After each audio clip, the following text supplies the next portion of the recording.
course, the check engine light comes on, that idiot light that is no help. And so as I babied it to the nearest auto shop to get a code reader, found out that one of my spark plugs had misfired. Now, a quick reset of the computer allowed me to drive home, and there was no further misfiring, so I was okay. However, the car is nearly, or the van is nearly at 100,000 miles, clocking in around 98,000, so I figured why not just do the 100,000 mile tune-up a few thousand miles early. As the old saying goes, your mileage may vary. So, first things first, we've got to look to see where these things are. The wires are numbered. I want to check the firing order. Now, I looked online at some other videos and discovered that firing order for the front cylinders is 2, 4, and 6. But note, it reads 5, 1, and 3. So I generally don't like to take all the wires off at once, but Chrysler and other manufacturers have learned that it's very helpful to number these things. They did in the old days when you had a cap and rotor system, they hardly ever numbered them, and the instructions back then were to generally do one at a time so you don't get a misfire out of order. But because there is a harness that has to be put back together, and it's right here, I am going to have, at least for the rears, I'm going to have to take off the wires in toto, which means in mass, all at once. I don't like doing this, but since this little thing needs to be fed so that the wires are secure, I'm going to have to make sure that I get the firing order and the wires properly done. Alright? Alright. Now that I've assembled all of the parts, I'm using Champion. Napa claims as original equipment. Double platinum, gapped. As you'll see, it says on the sheet to 0.050.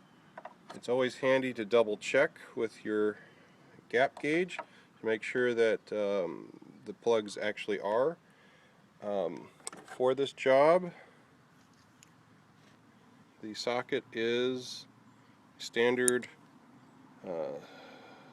5/8 inch socket wrench, spark plug wrench, and so I'm going to try and see how hard it is to get out the number 2 plug here. Now, as the book says, to just kind of rock it back and forth and try and, if this hasn't been done in a while, hasn't been taken off, why would you? Well, it's going to be tricky. Look at this. And so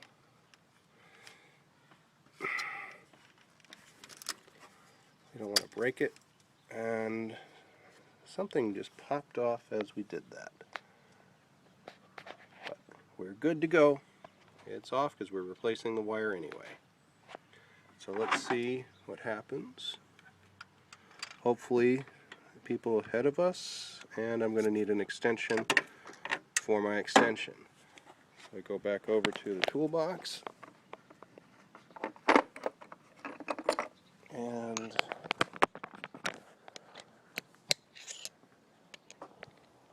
excuse me. Alright, so now I got a longer piece. We can get around the obstacles in our way. I can feel it lock into place. Make sure we go lefty-loosey, righty-tighty. This time we're going to do lefty-loosey. And here we go.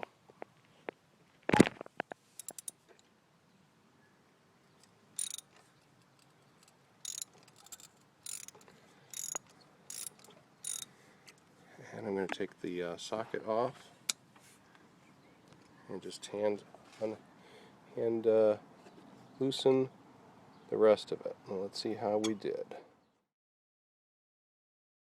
Given the symmetrical nature of a transverse V6 engine, trying to get the wires to match the original equipment, you need to sort them. And this set from Napa, I'm not plugging Napa, but comes with 3 different lengths. So there are 2 that are equal in length, and they match the 2 and 5 cylinders. So I'm going to go about putting that one back together first before I begin to work on the next 5 cylinders. Now I've used what's copper anti-seize lubricant to put on the plug, and we're going to just see if we can hand adjust it down, hand tighten.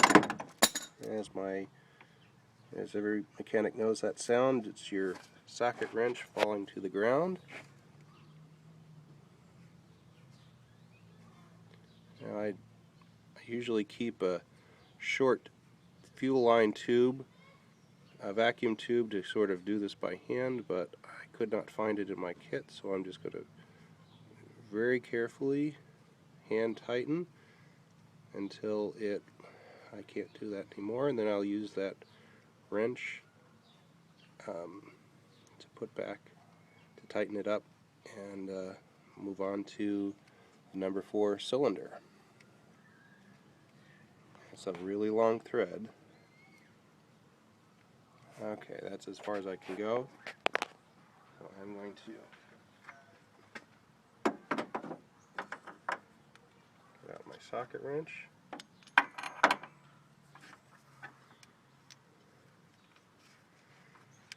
Tighten it a little more. By hand before I get out the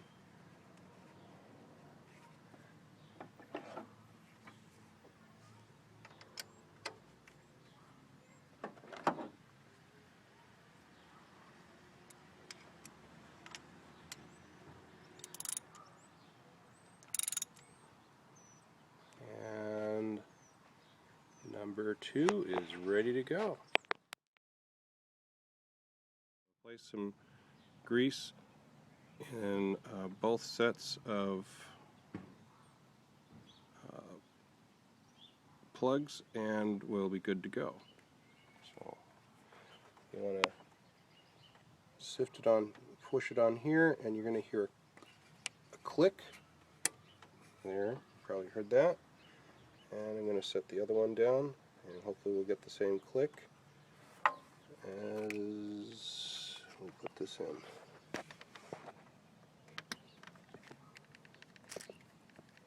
Spin it around a little bit to ensure that the dielectric gets seated very well. And we're on to numbers 2 and 4. Now this is the first tune-up I've done in several years, but it's always interesting to note how the plugs come out. This was the number 2 plug. It looks fairly clean on the outside. This is the number 4 plug. Look at the corrosion that's occurred over the years. And this is the number 6 plug, and because of its proximity to the oil fill on the valve cover, it's kind of coated in all kinds of oil, and it's just interesting how you find these plugs in different conditions. Okay, folks, this is where the PVC valve goes in. It's extremely a pain in the neck, and it's on top of everything else, it's made of plastic. Be very careful. I used an improvised vice grip to try and pull it straight out. If you pull it any side of the way, you can crack the plastic. So let's see if this is going to slip right back inside. And it needs to seat down in there very, very gently. All right. Let's see.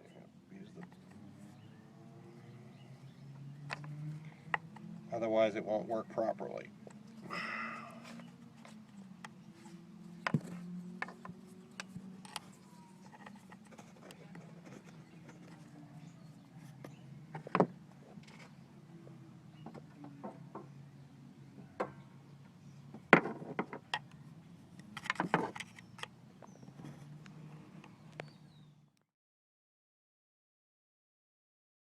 Okay, I've said this before, I don't generally like having to take all the wires off of one side, but for the rears they have this little plastic bridge that sits over 3 bolts on these things to try and keep it out of the way and keep it from being melted. And again, it's numbered, so you want to make sure you get them in the right order, because it says 1, 3, 5 here, which is of course cylinders 1, 3, and 5, but you've got to make sure you put it into 5, 1, 3 order here on the voltage distributor. So let's see how this all goes back together in a few minutes. Now, looking at the engine straight on, coming back, note that they maintain the sort of the same angle that they did on the front of the engine. It's not straight in, it's at this really crazy angle. Now, because of the compartment, you can only use one extension, not 2, and it is hard working in reverse and sort of in the blind, but you do get used to it. Good luck.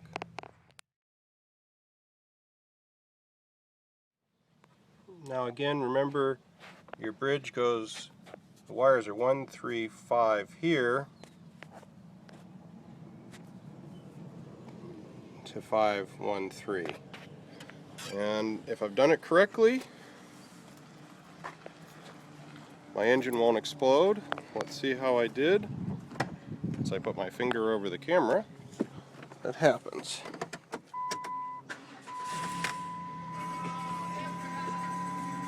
Well, let's see how we did.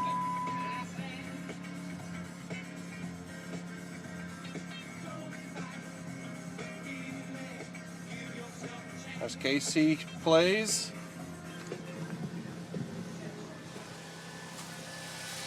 We have a car that's ready for the next 100,000 miles. Again, this has been Dr. Silverman. Hope you have success with your project. Bye-bye.